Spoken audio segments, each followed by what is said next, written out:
If there was one physical subject, one material subject that we should focus on, in my opinion, it is very clear that the head of the snake is the financial system. We can argue till the end of time about who runs the world. Is it the Jesuits? Is it the reptilians? Is it the Illuminati? Is it the Freemasons? We can go on and on and on and on about this. But I don't think it is reasonable to even begin arguing about the mechanism that is used to exert this control. The mechanism is finance. The whole point of finance is to indebt, otherwise to enslave. What is a mortgage? I mean, what does that stand for? It's a death grip. So when you get a mortgage, you have a death grip held over you because you are in debt. You don't even own the house. The bank owns the house that loans you the money to buy the house, unless you're fortunate enough to have all the money to buy it outright. And even then, you can be taxed by the government, and if you fail to keep up with those taxes, the government can then take it from you. The whole system is based on a financial fraud, which effectively takes the power that we have and it gives it to a tiny group of individuals who are running the world through the control of finance. With the infinite supply of money that we have allowed them to take, they have literally an infinite supply of money, and with that money, and from their psychopathic point of view, they have bought everything and everyone who can be bought.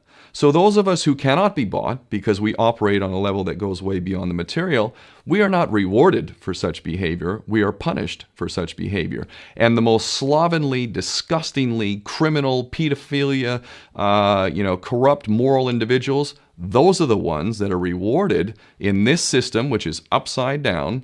We reward the pedophiles, we reward the corrupt, we reward the liars, we reward the people with no morals at all, and usually we compromise them under this system in terms of maybe a videotape. Maybe Barack Obama is gay. The we have videotape of him having sex with another man, or perhaps some other acts that may be not so popular amongst many of the electorate.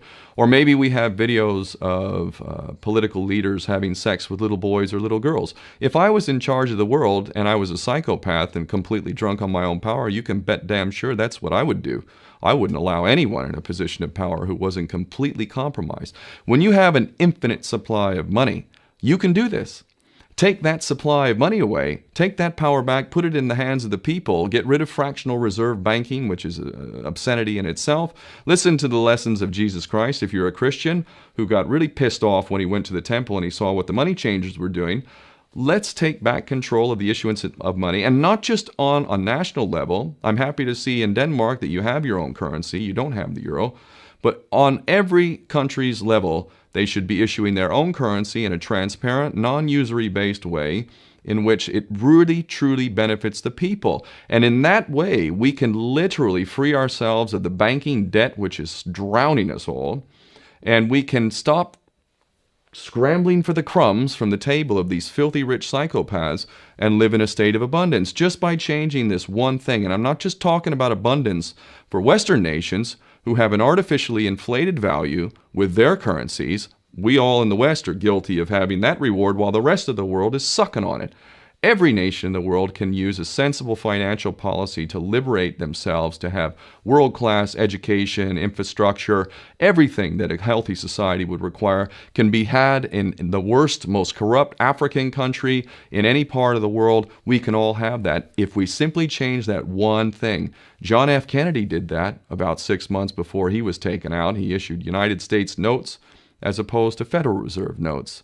I can assure you the powers that be knew the power of that act, and they took him right out. So the bottom line is, if we as people understand this very simple principle, just this one thing, change this one thing, we can solve every other problem you can name. I don't care what the problem is. I can bring it back to the financial system and an infinite supply of money for a bunch of psychopaths who are running the world, as opposed to an abundant supply of money for all of us. So in that sense, I'm very optimistic. This is not rocket science. I am not the smartest guy in the room. We can all understand this. And as soon as we do, we can exercise the same power that we had, but relinquished, and we can have a future for ourselves and our children. There's a lot to be optimistic about, quite frankly.